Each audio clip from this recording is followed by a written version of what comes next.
Hello friends, welcome to my study channel study with Pradeep. यदि आप हमारे चैनल पर नए हैं तो चैनल को सब्सक्राइब कीजिए, प्रेस बेल आइकन ताकि आगे आने वाली नोटिफिकेशंस मिल सके। यहाँ पर हम यूपी टेट 2023 के लिए बाल विकास जो आपका एक सब्जेक्ट है, इसके विषय में हम लोग यहाँ पर अध्ययन कर रहे हैं। यह आज की हमारी तीसरी क्लास है। कौन सी क्लास है? तीसरी क्लास।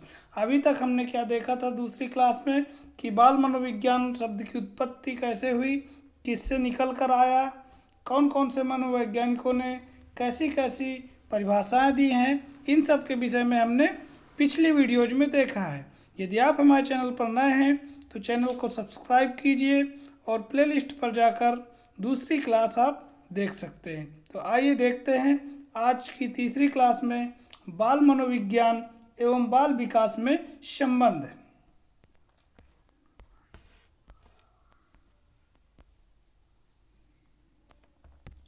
यहाँ पर हमको देखना है कि बाल मनोविज्ञान एवं बाल विकास में संबंध, विकास की प्रक्रिया जो है कहाँ से लेकर चलती है। मोस्ट इम्पॉर्टेंट पॉइंट, आप पॉइंटों पर ध्यान दीजिएगा, चूँकि पॉइंट से ही क्वेश्चन निकल कर आते हैं। विकास की प्रक्रिया गर्भधारण से लेकर मृत्यु तक किसी न किसी रूप में चलती रहती है, अर्थात इसकी गति कभी तीव्र और कभी मंद होती है।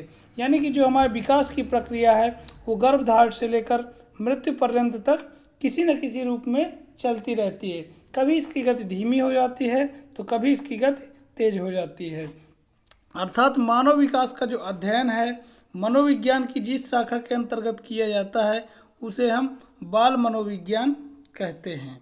परंतु अब मनोविज्ञान की यह शाखा बाल विकास कही जाती है। अर्थात मनोवैज्ञानिकों ने बाल मनोविज्ञान को बाल विकास उस समय कहना प्रारंभ किया था जब बाल मनोविज्ञान का क्षेत्र बाल्यावस्था से लेकर युवावस्था था। यानी कि जब बाल मनोविज्ञान में बालक का जो अध्ययन किया जाता था वो गर्भावस्था से लेकर बाल्यावस्था तक ही किया जाता था, जबकि बाल विकास में जो बालक का अध्ययन किया जाता है वो गर्भावस्था से लेकर किशोरावस्था के अंत तक उसके सभी प्रकार के विकास, जैसा कि शारीरिक विकास, सामाजिक विकास, संवेगात्मक, नैतिक, मानसिक, सभी प्रकार के विकास का अध्ययन किया जाता है। किसके अंतर्गत? बाल विकास के अंतर्गत। यहाँ पर एक क्वेश्चन इम्पॉर्टेंट मिलता है। 18वीं शताब्दी में एक मनोवैज्ञानिक है पेस्टोलॉजी, ये आते हैं और बाल विकास का सर्वप्रथम वैज्ञानिक विवरण प्रस्तुत किया था इन्होंने। आता क्वेश्चन, बाल विकास का सर्वप्रथम वैज्ञानिक विवरण किसने प्रस्तुत किया था? तो वो हैं आपके मनोवैज्ञानिक पेस्टोलॉजी। 19वीं शताब्दी में अमेरिका में बाल अध्ययन आंदोलन चला। इस आंदोलन के जन्मदाता पूछा जाता है तो बाल अध्ययन आंदोलन के जन्मदाता हैं Stanley hall.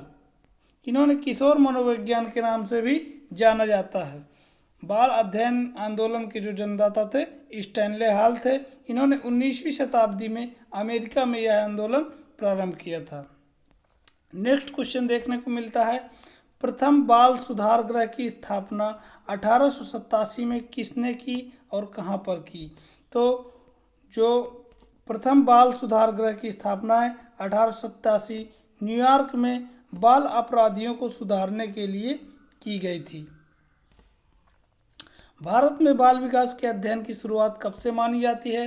Most important question सीधे देखने को मिलता है।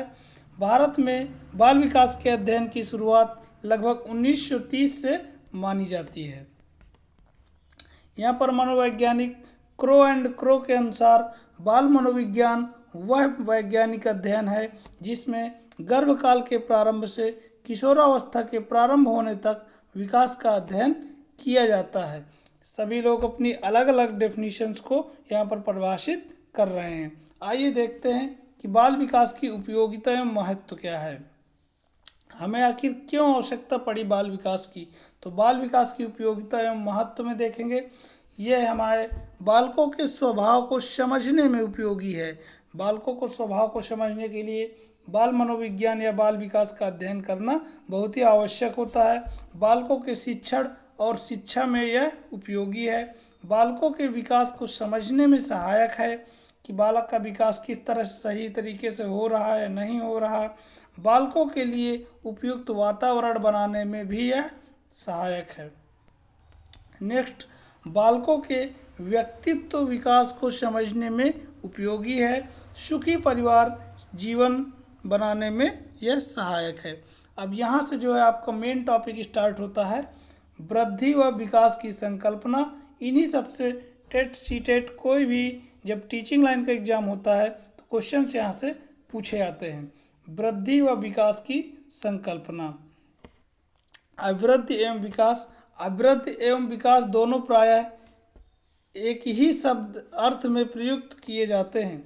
अभिवृद्धि एवं विकास दोनों शब्द प्रायः एक ही अर्थ में प्रयोग किए जाते हैं, किंतु मनोवैज्ञानिकों के अनुसार इनमें कुछ न कुछ अंतर पाया जाता है। तो देखते हैं अभिवृद्धि क्या है। वृद्धि या अभिवृद्धि दोनों सेम वर्ड हैं। आइए देखते हैं। अभिवृद्धि हमारा, अभिवृद्धि शब्द का प्रयोग सामान्यतः शरीर और उसके अंगों के भार तथा आकार में वृद्धि के लिए किया जाता है। जो हमारा अभिवृद्धि शब्द का प्रयोग है वह हमारे शरीर और उसके अंगों के भार तथा आकार में वृद्धि के लिए किया जाता है। इस वृद्धि को नापा तौला भी जा सकता है, जैसे ऊंचाई में, भार में, चौड़ाई में आदि की वृद्धि, हाथ पैर का बढ़ना, बालों का बढ़ना, ये सब हमारा अभिवृद्धि के अंतर्गत आता है। देखते हैं विकास क्या होता है। विकास जो होता है संपूर्ण आकृति या रूप में परिवर्तन ही विकास है। जैसे हमारा शरीर है उसमें हम देखते हैं हाथ भी बढ़ रहे हैं, पैर भी बढ़ रहे हैं, आंतरिक अंगों में मजबूतियां भी आ रही हैं, तो हम कहते हैं कि ये हमारे शरीर का विकास हो रहा है। तो संपूर्ण आकृति या रूप में परिवर्तन को ही विकास कहते हैं। वास्तव में विकास संपूर्ण अभिवृद्धियों का संगठन है। अभी बताया ना, जो विकास है संपूर्ण अभिवृद्धियों का संगठन है। इसके कारण बालक की कार्य क्षमता और कुशलता में प्रगति होती है। किसके द्वारा? विकास के द्वारा। उदाहरण के लिए पैरों की वृद्धि धड़ यानी शरीर की वृद्धि है, किंतु इसका सम्मिलित रूप शारीरिक विकास कहलाता है। जो पैरों की वृद्धि है अथवा हमारे शरीर की वृद्धि है, ये हमारा क्या सम्मिलित रूप इसका क्या कहलाता है? शारीरिक विकास कहलाता है। और इस विकास से ही शारीरिक क्षमता में परिवर्तन आता है। नेक्स्ट, अभिवृद्धि के साथ साथ बालक में विकास भी होता जाता है। ये दोनों एक दूसरे के पूरक होते हैं। यहाँ से एग्जाम में क्वेश्चन बनता है कि विकास कैसी प्रक्रिया है, तो विकास जीवन पर्यंत चलने वाली प्रक्रिया है। यानी कि जब तक आपका जीवन रहेगा, गर्भावस्था से मृत्यु पर्यंत विकास किसी न किसी रूप में होता रहता है। कभी धीमा और कभी तेज होता है। यानी ये जीवन पर्यंत, जीवन भर चलने वाली प्रक्रिया है। नेक्स्ट, विकास का अर्थ क्या होता है? परिपक्वता एवं अनुभव के फलस्वरूप होने वाले परिवर्तनों की श्रृंखला क्या कहलाती है? विकास कहलाता है।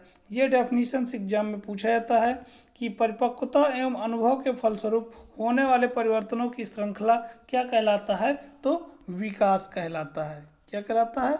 विकास। इन्हीं शब्दावलियों में ध्यान दीजिएगा। थोड़ा सा यहाँ पर देखेंगे हम अभिवृद्धि एवं विकास में अंतर। यहाँ से अंतर से एक दो क्वेश्चंस पूछे जाते हैं। उसके पहले हम देखेंगे दो शब्द हमारे पास हैं, मूर्त और दूसरा अमूर्त। मूर्त का मतलब होता है जो हमें प्रत्यक्ष रूप से दिखाई दे। अमूर्त का अर्थ होता है जो हमें प्रत्यक्ष रूप से ना दिखाई दे। जो नहीं दिखाई देता उसे हम अमूर्त कहते हैं और जो दिखाई देता है उसे हम मूर्त कहते हैं।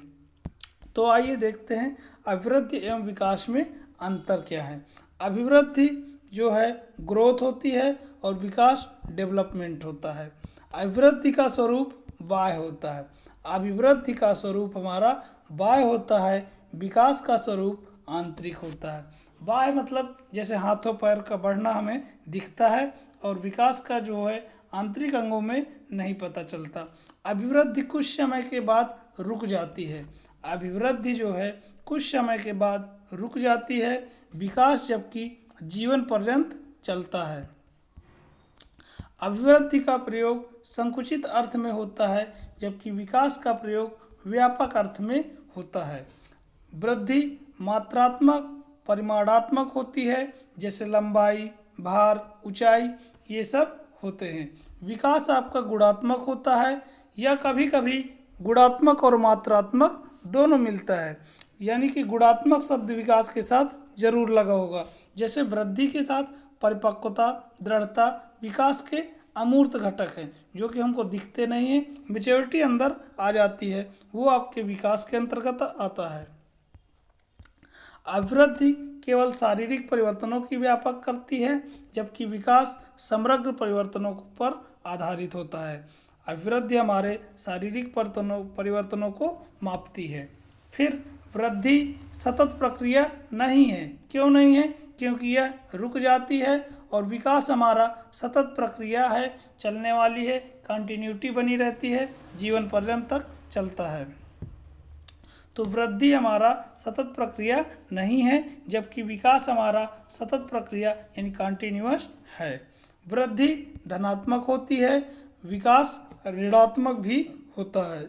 वृद्धि हमारी धनात्मक होती है, विकास धनात्मक एवं ऋणात्मक दोनों हो सकता है। जैसे अच्छे स्वास्थ्य के बाद हमारा जो है विकास है वो अच्छा हो सकता है, तो ये हमारा धनात्मक की श्रेणी में आएगा। यदि बुरा स्वास्थ्य के बाद जो है हमारा जो विकास है वो हमारा ऋणात्मक में चला जाता है। एक ग्राफ से क्वेश्चंस बनता है कि जो वृद्धि है हमारा वो रेखीय प्रक्रिया में बढ़ती है। कैसी? रेखीय प्रक्रिया में बढ़ती है, जबकि विकास हमारा लयात्मक यानी स्पाइरल होता है, कभी धीमा कभी तीव्र। जैसे विकास को देखें तो शैशवावस्था में सबसे तीव्रता से बढ़ता है, इसके बाद बाल्यावस्था में धीमापन आ जाता है। तो विकास का जो स्पाइरल ग्राफ होता है वो इस तरह से बनता है। यहाँ से हम देखेंगे कि विकास को प्रभावित करने वाले कारक कौन कौन से हैं, इसको हम नेक्स्ट वीडियोज में देखेंगे।